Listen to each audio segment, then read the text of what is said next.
ఈరోజు మనం రెండు చిన్న చిన్న కథలు చెప్పుకుందాం. మొదటి కథ పేరు సోమరిపోతు.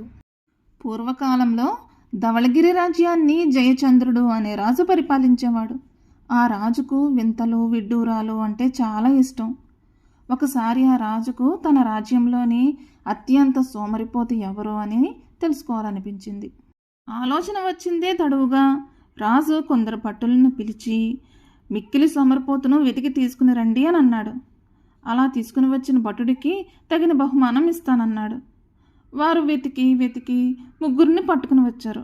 ఆ ముగ్గురు సోమరుల గురించి రాజు భటులను చెప్పమన్నాడు. భటులు ఆ ముగ్గురి గురించి ఇలా చెప్పారు. రాజా, ఈ మొదటివాడు తనకు పొలం ఉన్నా దున్నడం లేదు. ఇతరులకు ఆ పొలాలను ఇచ్చి దున్ని పెట్టమంటున్నాడు. అందుకు బదులుగా కూలిస్తున్నాడు అని చెప్పారు. రాజు తల ఊపి ఓహో అలాగా అని అన్నాడు. భటులు రెండవ వాడిని చూపించి, మహారాజా, వీడు పక్క ఊరికి నడవమంటే నడవకుండా గాడిదపైన ఎక్కి వెళ్తున్నాడు అని చెప్పారు. రాజు మూడవ వాడి గురించి అడిగాడు. అప్పుడు భటులు, రాజా, వీడు వండిన అన్నం తినడం కష్టమని చెప్తున్నాడు. తన భార్యను తినిపించమంటున్నాడు. తన భార్య బ్రతిమిలాడి పెట్టగా పెట్టగా తింటున్నాడు అని చెప్పారు. అప్పుడు రాజు వాడితో, ఏమోయ్, వండిన అన్నం తినడం కష్టమా? ఆ అన్నం కూడా నీ భార్య నీకు నోట్లో పెట్టాలా? నీవేమైనా చిన్నపిల్లవాడివా? నీవే సొంతంగా తినలేవా అని ప్రశ్నించాడు. దానికి వాడు బదిలిస్తూ, మహారాజా, అన్నింటికన్నా అన్నం వండి తినడమే కష్టమైనది అని అన్నాడు. మళ్ళీ సమాధానం చెప్తూ, రాజా, బియ్యాన్ని మరణించి తేవాలి. వాటిని ఒక గిన్నెలో పోసి నీళ్లు పొయ్యాలి. ఆ బియ్యాన్ని స్వచ్ఛంగా కడిగి ఆ నీరు పారబోయాలి. మళ్ళీ నీరు పోసి పొయ్యి మీద పెట్టాలి. మధ్య మధ్యన కలుపుతూ ఉండాలి. చివరికి అన్నం ఉడికిందా లేదా అని చూసి ఉడికిన తర్వాత గంజి పారబోయాలి. కొద్దిసేపు అన్నాన్ని ఉమ్మగిల్లనివ్వాలి. ఆ అన్నాన్ని ఏ పచ్చడైనా వేసి 5 వేళ్లతో కలపాలి. దానిని ముద్ద చేసి నోట్లో పెట్టుకోవాలి. దానిని పళ్ళతో కరకర నమలాలి. అటుపైన మింగాలి. ఇది కష్టం కదా అని అన్నాడు. అది విన్న రాజు మూడో వ్యక్తి మిక్కిలి సోమరిపోతిగా నిర్ణయించి తన రాజ్యంలో ఇలాంటి వారు ఉండవద్దని, వారు ఒళ్ళు వంచి పనిచేయాలని హితవు పలికాడు. అంతేకాదు, వారిపై తాను ప్రత్యేకమైన దృష్టి పెడతానని హెచ్చరించాడు. అటువంటి సోమరిపోతులను తెచ్చిన భటులకు బహుమానం ఇచ్చాడు. అప్పటి నుండి ధవళగిరి రాజ్యం సోమరిపోతులు లేకుండా శ్రమజీవుల రాజ్యంగా మారిపోయింది. రెండవ కథ పేరు రాకుమారుడి అహంకారం. అనగనగా ఒక రాజున్నాడు. ఆ రాజుకి లేక లేక సంతానం కలిగి చక్కని మగబిడ్డ పుట్టాడు. రాజు ఆ రాజకుమారుణ్ణి అల్లారు ముద్దుగా పెంచాడు. వాడిపైన ఈగ వాలకుండా పెంచి పెద్ద చేశాడు. కానీ రాజకుమారుడు అతిగారాభం వల్ల చెడ్డవాడిగా మారాడు. అతడు ఆడింది ఆటగా పాడింది పాటగా నడిచేది. ఇలా ఉండగా ఒకసారి ఒక భటుడు వచ్చి కొంతమంది ప్రజలు పన్నులు కట్టలేదని వారిని రాజు ఆస్థానంలోకి తీసుకుని వచ్చాడు. వారిని చూసి రాజకుమారుడు తండ్రితో ఇలా అన్నాడు. నాన్నగారు, వారికి నేను శిక్ష విధిస్తాను అని అన్నాడు. రాజు బదులు చెప్పలేదు. పైగా తన కుమారుడు శిక్ష విధిస్తాడని సంతోషపడ్డాడు. రాజకుమారుడు వారిని చూసి వారు బాకీ ఉన్న డబ్బు మొత్తం వెంటనే కట్టమన్నాడు.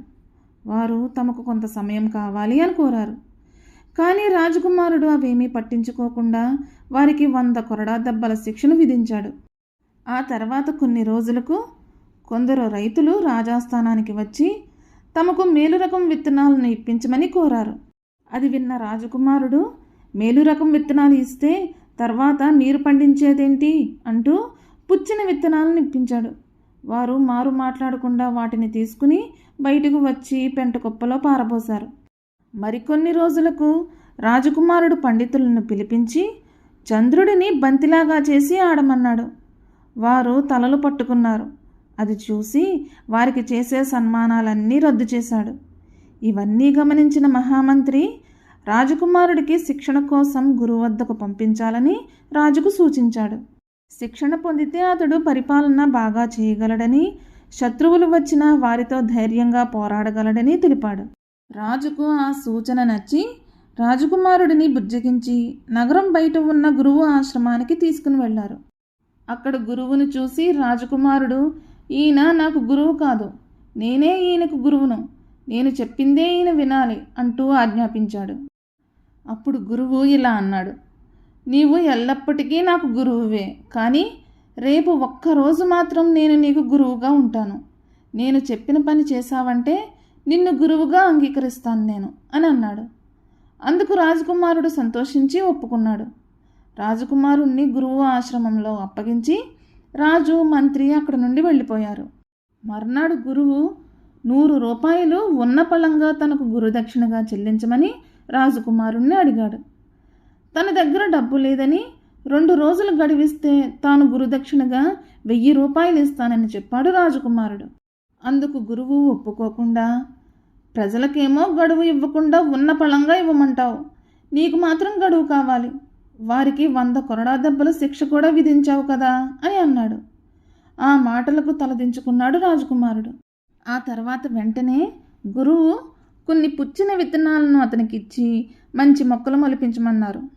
రాజకుమారుడు, గురువర్య, పుచ్చిన విత్తనాలు ఎక్కడైనా మొక్కలుగా మొలకెత్తుతాయా అని ప్రశ్నించాడు. రైతులకు పుచ్చిన విత్తనాలు ఇచ్చినప్పుడు నీకు ఈ విషయం తెలియదా అని అన్నాడు గురువు. అందుకు రాజకుమారుడు క్షమించమని కోరాడు. ఆ తర్వాత గురువు, చంద్రుడిని నువ్వు కిందకు దింపాలి, నేను చంద్రునితో బంతాట ఆడతాను అని అన్నాడు. చంద్రుడిని ఎలా దింపడం, అది సాధ్యమయ్యే పనేనా గురువర్య అని అన్నాడు రాజకుమారుడు. మరి పండితులతో చంద్రుడిని బంతిలాగా చేసి ఆడమన్నావు కదా, నీవు చంద్రుడిని భూమిపైకి దించితే నేను చంద్రుడిని బంతిలాగా చేసి ఆడతాను అంటూ బదులిచ్చాడు గురువు. ఈసారి రాజకుమారుడు గురువు కాళ్లపైన పడి ఏడుస్తూ క్షమించమని కోరాడు. అప్పుడు గురువు, నాయనా, నీలో ఇప్పుడు పరివర్తన కలిగింది. శిస్తు కట్టని వారి పట్ల సానుభూతిని ప్రదర్శించి కొంత గడువును వారికి ఇవ్వాలి.